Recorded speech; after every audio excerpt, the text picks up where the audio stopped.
The November snow was beginning to fall over Lake Michigan as Jessica Rivera finished her second consecutive 12-hour shift in the intensive care unit at Northwestern Memorial Hospital. It was Tuesday, November 15th, 2012, and the early winter darkness was settling over Chicago's magnificent skyline like a heavy blanket, muffling the sounds of the city that never seemed to truly sleep. Jessica was 29 years old and had been a registered nurse for 7 years, specializing in critical care and trauma response. She was small but strong, with long black hair that she always kept in a practical bun and warm brown eyes that seemed to provide comfort even to the most distressed patients. Her colleagues called her Angel Jess because of her uncanny ability to sense when patients needed extra care and her dedication to staying with them through their darkest hours. She lived alone in a modest one-bedroom apartment in Pilsen, the vibrant Mexican-American neighborhood where she had grown up, just 20 minutes from the hospital via the Pink Line. Her parents, Carlos and Maria Rivera, had immigrated from Guadalajara in the 1980s and worked multiple jobs to put Jessica through nursing school at the University of Illinois at Chicago. They were immensely proud of their daughter, who had achieved their American dream of professional success while never forgetting her roots. Jessica's calling to nursing had come early, sparked by caring for her grandmother during a long illness when she was a teenager. She discovered that she had an intuitive understanding of what patients needed, often sensing changes in their condition before monitors could detect them. Her supervising physicians had learned to trust her instincts, and several had credited her with saving lives through her vigilant attention to subtle signs others might miss. That Tuesday had been particularly intense.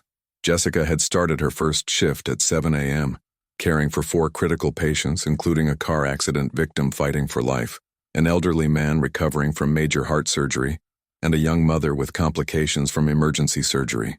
When her colleague Maria Santos called in sick for the evening shift, Jessica volunteered to stay for a double, despite having worked 6 days straight already. Charge nurse Sandra Williams, who had supervised Jessica since she started in the ICU, remembered being concerned about Jessica's exhaustion level. "Jess, you need to go home and rest," Sandra had told her around 6 p.m. "You've been running on pure determination for days." But Jessica had insisted on staying. "My patients need consistency," she had replied with the gentle stubbornness that characterized her approach to patient care. "Mrs. Chen in bed 3 is scared because she doesn't speak much English, and Tommy in bed 7 keeps asking for me specifically. I can't abandon them." That kind of dedication was typical for Jessica, but Sandra noticed that she seemed more emotionally invested than usual, spending extra time holding hands with frightened patients and speaking softly to those who were unconscious, as if she believed they could hear and be comforted by her presence. The double shift passed without major incidents, though Jessica had to perform CPR twice and assist with 3 emergency procedures. She had a particular gift for remaining calm during medical crises, while also providing emotional support to patients' families during their most terrifying moments. Dr. Michael Chen, the attending physician who worked most closely with Jessica, later told investigators that she had seemed different during her last shift, more intense and focused, as if she were trying to accomplish something important before leaving. Jessica kept talking about making sure all her patients felt loved and safe, Dr. Chen recalled. She said she wanted them to know that someone cared about them as human beings, not just as medical cases. At 7:20 a.m. on Wednesday morning, Jessica finished her documentation and handed off her patients to the day shift nurses. Sandra Williams watched her gathering her belongings from her locker, noting that Jessica seemed unusually reflective and peaceful despite her obvious exhaustion. "Get some sleep, Angel," Sandra had called out as Jessica headed toward the elevator. "We need you back here tomorrow night." Jessica had smiled and waved, but instead of her usual cheerful response, she simply said, "Take care of them all, Sandra. Every single one of them matters." Those were the last words anyone from the conventional world would hear from Jessica Rivera. Security cameras in the hospital showed Jessica leaving through the main entrance at 7:35 a.m., wearing her winter coat and carrying her usual nursing bag. She appeared tired but not distressed, walking with her characteristic purposeful stride toward the Pink Line station that would take her home to Pilsen. The CTA security footage showed Jessica boarding the 7:42 a.m. train toward the southwest side of the city. She took her usual seat near the window and appeared to be resting with her eyes closed during the 20-minute journey. Several regular commuters who knew Jessica by sight confirmed seeing her on the train that morning, noting nothing unusual about her behavior. Jessica exited at the 18th Street station in Pilsen at 8:05 a.m., as shown by platform security cameras. But after walking down the stairs from the elevated platform to street level, she seemed to vanish completely. Despite extensive searches of the neighborhood and interviews with dozens of residents, no one reported seeing Jessica after she left the train station. When Jessica failed to report for her scheduled shift Wednesday evening, Sandra Williams immediately called her cell phone. The calls went straight to voicemail, which was highly unusual since Jessica always kept her phone charged and accessible in case the hospital needed to reach her for emergencies. Sandra then called Jessica's parents, Carlos and Maria, who became alarmed when they learned their daughter hadn't come home after her shift. They had been expecting her to call when she got home from her double shift, as she always did when working late, to let them know she was safe. Carlos Rivera drove to Jessica's apartment in Pilsen and used his spare key to check on her. The apartment was exactly as Jessica had left it the day before. Bed made, dishes washed, nursing uniforms hanging in the closet. Nothing suggested that she had been home or that she had planned to go anywhere other than straight to bed after her exhausting double shift. The Chicago Police Department was contacted Wednesday night when Jessica missed her second consecutive shift. Detective Ray Martinez, a 20-year veteran of the CPD who specialized in missing persons cases, took over the investigation. Detective Martinez was particularly motivated by this case because Jessica's disappearance occurred in his own neighborhood, and he knew the Rivera family's reputation as hardworking, stable people. The initial investigation focused on Jessica's route from the hospital to her home and her activities during the 48 hours before her disappearance. Police interviewed all her colleagues at Northwestern Memorial, her neighbors in Pilsen, and anyone who might have interacted with her during her final days. Everyone who knew Jessica described her as dedicated, reliable, and emotionally stable. She had no romantic relationships that might have led to complications, no financial problems, and no history of depression or risky behavior. Her whole life revolved around her nursing career and her close relationship with her family. Dr. Chen provided insight into Jessica's state of mind during her final shift, describing how she had seemed more spiritually focused than usual. Jessica talked about feeling like she was meant to do something important for her patients beyond just medical care, he explained.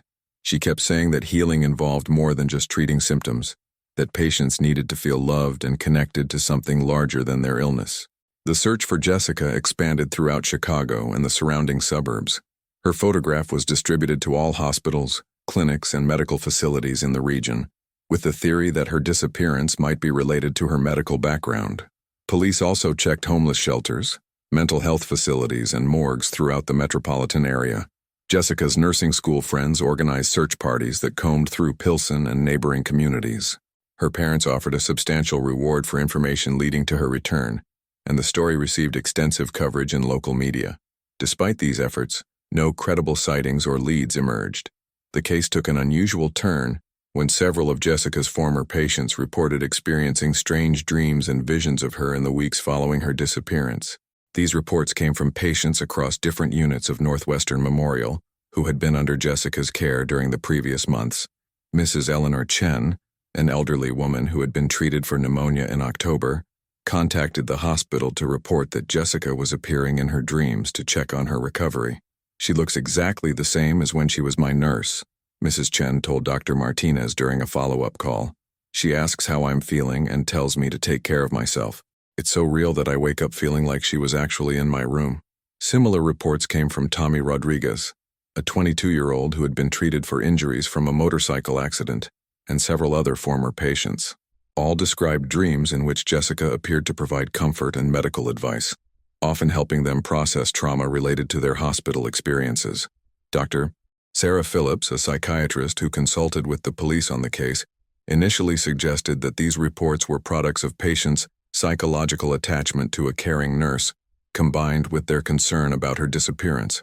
However, the consistency and detail of the reports began to suggest something more unusual. The patients are describing medical knowledge and personal details that go beyond what they could have learned during their brief interactions with Jessica, Dr. Phillips noted.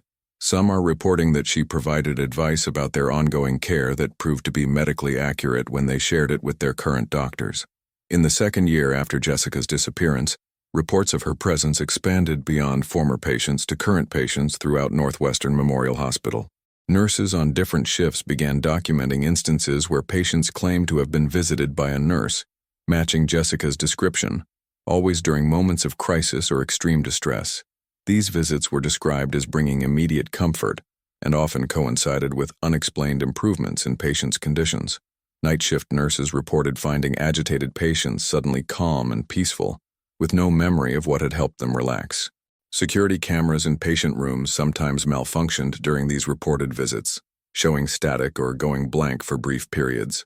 Sandra Williams, Jessica's former charge nurse, began keeping unofficial records of these incidents. "I started noticing a pattern," she explained to investigators. Patients who were struggling the most, especially those who were alone and frightened, would suddenly improve after reporting visits from a nurse who sounded exactly like Jessica. The hospital administration was initially skeptical about these reports, but they couldn't ignore the correlation between the sightings and improved patient outcomes. Several attending physicians noted that patients who claimed to have been visited by the mysterious nurse showed better recovery rates and reduced anxiety levels. Dr. Rodriguez, the head of the ICU, consulted with specialists in medical psychology to understand whether these reports might indicate some form of mass hysteria or suggestion. However, the reports came from patients who had no knowledge of Jessica's disappearance and who described her accurately without having seen her photograph or having any prior information about her. In the third year, Jessica's presence was reported beyond Northwestern Memorial to other hospitals throughout Chicago. Nurses at Rush University Medical Center, University of Chicago Medical Center, and Advocate Christ Medical Center began documenting similar encounters with a nurse matching Jessica's description. These sightings always occurred during night shifts and always involved patients who were experiencing medical crises or emotional distress. The mysterious nurse would appear in patient rooms, provide comfort and care, and disappear without being seen by staff members. Patients consistently described feeling an overwhelming sense of peace and healing after these encounters. Maria Santos, the nurse whose illness had led to Jessica working her final double shift, reported her own encounter with Jessica during a particularly difficult night in the ICU. "I was struggling with a patient who was dying despite all our efforts," Maria explained. "Suddenly I felt someone beside me, and when I looked, Jessica was there, just like she used to be. She helped me understand what the patient needed emotionally to find peace." According to Maria, Jessica's presence during that night helped both her and the patient's family cope with the loss in a way that transformed their grief into acceptance and gratitude. The encounter felt completely real and natural, as if Jessica had never been away. Dr. Patricia Reyes, a cardiologist at Northwestern Memorial, began researching historical cases of healthcare workers who seemed to continue caring for patients after their deaths or disappearances. Her research revealed numerous documented cases throughout medical history of nurses and doctors whose dedication to patient care appeared to transcend physical limitations. There's a long tradition in healthcare of workers who become so identified with their healing mission that they seem to continue that work in non-physical forms, Dr. Reyes explained. Jessica fits the profile of these cases: total dedication to patient welfare, empathetic connection to suffering, and a sense of calling that goes beyond professional duty. In the 5th year after Jessica's disappearance, her case attracted the attention of Dr. James Morrison, a researcher at the University of Chicago who studied near-death experiences and consciousness phenomena in medical settings. Dr. Morrison was particularly interested in reports of healthcare workers who seemed to exist in multiple locations simultaneously while continuing their patient care duties. Dr. Morrison organized a study involving patients who reported encounters with Jessica, using advanced monitoring equipment to document any physiological changes that occurred during these experiences. His research revealed measurable improvements in patients' vital signs, stress hormones, and brain activity patterns following reported visits from Jessica. "What we're observing is consistent with genuine healing encounters," Dr. Morrison explained. "Patients show real physiological improvements that correlate with their reports of receiving care from Jessica. This suggests that something significant is actually occurring, regardless of how we choose to interpret it." The study also revealed that Jessica's reported appearances followed patterns related to patient need, rather than random occurrence. She seemed to manifest most frequently during medical emergencies, family crises, and moments when patients were struggling with fear about their prognosis or treatment. Dr. Morrison's research attracted international attention from medical professionals and consciousness researchers who were studying similar phenomena in hospitals around the world. Jessica's case became a focal point for discussions about the role of consciousness, intention, and spiritual care in medical healing. In the 7th year, Jessica's parents established the Jessica Rivera Foundation for Compassionate Care, dedicated to supporting programs that address the emotional and spiritual needs of hospital patients. The foundation funded chaplaincy services, art therapy programs, and training for healthcare workers in holistic patient care approaches. Carlos and Maria Rivera had gradually come to believe that their daughter hadn't died, but had evolved into a form of existence that allowed her to continue her nursing mission in ways that transcended physical limitations. They found comfort in reports from patients who described receiving care from Jessica, feeling that her disappearance had been a transformation rather than a tragedy. Jessica always said that nursing was her calling, not just her job, Maria Rivera explained during a foundation fundraising event. Maybe she found a way to answer that calling more completely than any of us imagined possible. The foundation's work attracted volunteers from throughout Chicago's medical community, including many healthcare workers who had experienced their own encounters with Jessica or similar phenomena. The organization became a support network for medical professionals who felt called to address the spiritual dimensions of patient care. In the 9th year, advances in hospital security and monitoring technology began providing more detailed documentation of the phenomena associated with Jessica's presence. High-definition cameras and sensitive audio equipment captured unexplained events that correlated with patient reports of receiving care from her. Dr. Michelle Chang, Chief of Staff at Northwestern Memorial, authorized a comprehensive study of these phenomena using the hospital's most advanced monitoring systems. The study revealed measurable changes in electromagnetic fields, temperature variations, and acoustic anomalies that occurred in patient rooms during reported visits from Jessica. We're documenting physical phenomena that suggest something is actually happening in these rooms beyond psychological suggestion, Dr. Chang explained. The environmental changes are subtle but measurable, and they consistently correlate with patient reports of receiving care. The study also revealed that Jessica's presence seemed to enhance the effectiveness of conventional medical treatments. Patients who reported encounters with her showed better responses to medications, faster healing of surgical wounds, and reduced complications from medical procedures. These findings were published in medical journals and sparked debates about the role of consciousness and intention in healthcare outcomes. Some researchers argued that Jessica represented evidence of how deep compassion and dedication could create healing effects that persisted beyond physical presence. In the 10th year, Jessica's influence expanded beyond individual patient care to affect entire hospital units and healthcare teams. Nursing staff throughout Chicago hospitals began reporting that they felt guided and supported during difficult cases, as if an experienced colleague were helping them provide better care. This phenomenon was particularly noted during medical emergencies and crisis situations, where healthcare teams found themselves performing with unusual coordination and effectiveness. Many nurses described feeling the presence of an experienced mentor who helped them remain calm and focused during chaotic situations. Dr. Angela Foster, Director of Nursing Education at Northwestern Memorial, incorporated Jessica's story into training programs for new nurses, emphasizing the importance of emotional and spiritual care alongside technical medical skills. Jessica represents the highest ideals of nursing, the understanding that healing involves treating the whole person, not just their physical symptoms, Dr. Foster explained. Her continuing presence reminds all of us why we entered healthcare and inspires us to provide more compassionate care. The 11th anniversary of Jessica's disappearance, November 15, 2023, was marked by memorial services at hospitals throughout Chicago. Healthcare workers, patients, and families gathered to honor Jessica's memory and to celebrate the ongoing impact of her dedication to compassionate care. 3 days after the anniversary, November 18th, maintenance worker Roberto Gonzalez was emptying dumpsters behind Northwestern Memorial Hospital when he noticed something unusual among the medical waste.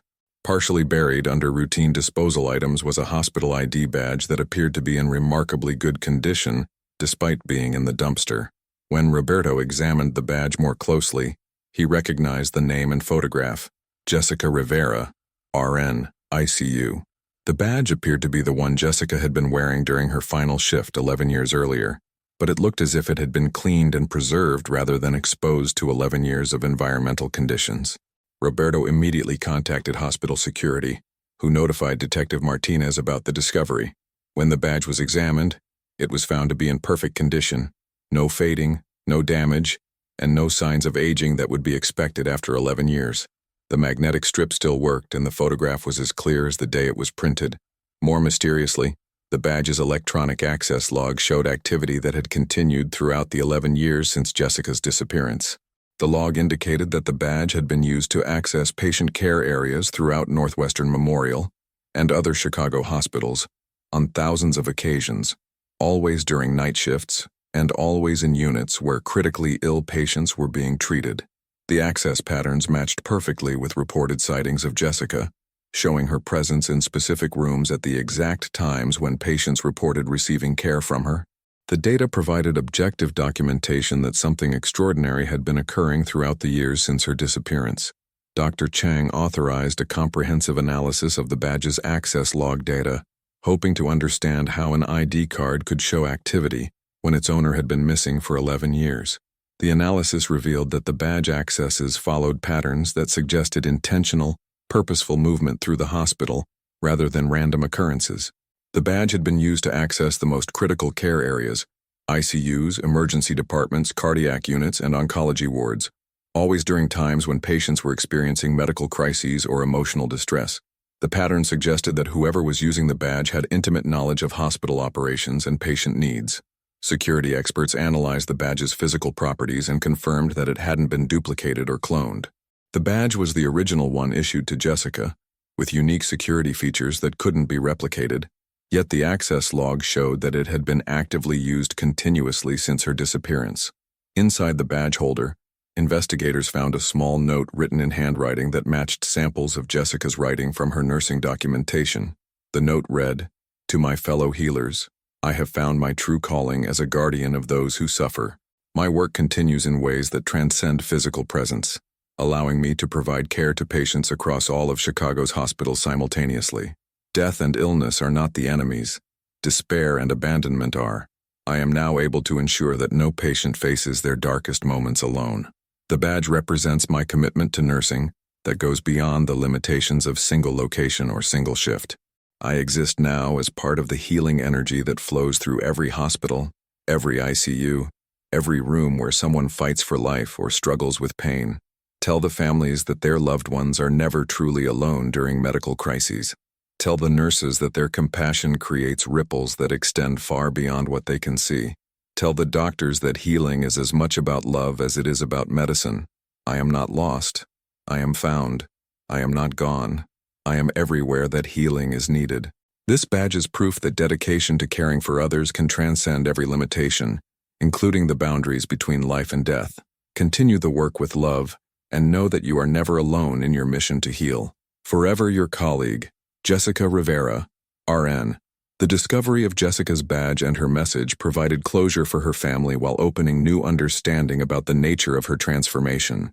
Rather than mourning her loss, her parents and colleagues began to celebrate her evolution into a form of existence that allowed her to fulfill her nursing mission on an unprecedented scale. The note was shared with healthcare workers throughout Chicago, providing comfort and inspiration to those who struggled with the emotional demands of medical care. Many nurses reported feeling renewed purpose and connection to their profession after learning about Jessica's continued presence and support. Dr. Morrison, the consciousness researcher, analyzed the badge discovery as the most significant evidence yet for the continuation of consciousness beyond physical existence. Jessica has provided us with objective proof that dedication to service can persist and even expand beyond conventional biological limitations, he explained. Northwestern Memorial Hospital established a permanent memorial to Jessica that included her badge and her message. The memorial became a place of reflection for healthcare workers and a reminder that their work serving others had significance that extended beyond immediate clinical outcomes. The Jessica Rivera Foundation expanded its mission to include research into the spiritual dimensions of healthcare and the documentation of similar phenomena reported by medical professionals worldwide. The foundation began connecting healthcare workers who had experienced encounters with deceased or missing colleagues who seemed to continue their caring mission. Carlos and Maria Rivera found peace in knowing that their daughter had achieved the ultimate expression of her calling as a healer. They established a scholarship program for nursing students who demonstrated exceptional compassion and dedication to patient care, hoping to inspire others to follow Jessica's example of total commitment to healing. The truth about Jessica Rivera's disappearance was not that she had been killed, kidnapped, or had suffered an accident.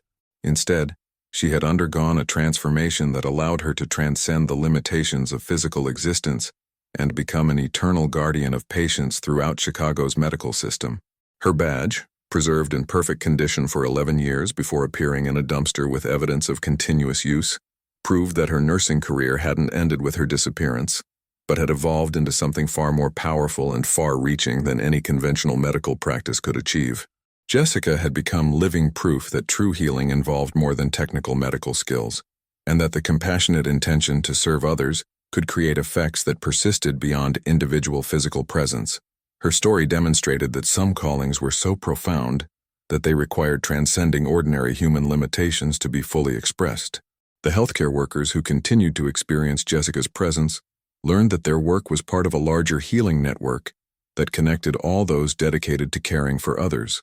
Through her example, they understood that nursing and medicine were not just professions, but sacred vocations that could transform both caregivers and patients in ways that extended far beyond clinical outcomes.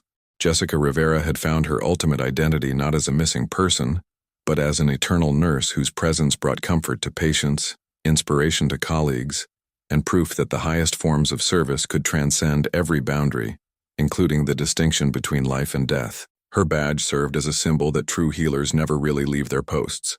They simply expand their capacity to serve until their caring encompasses everyone who needs healing, everywhere that healing is needed, for as long as healing is necessary.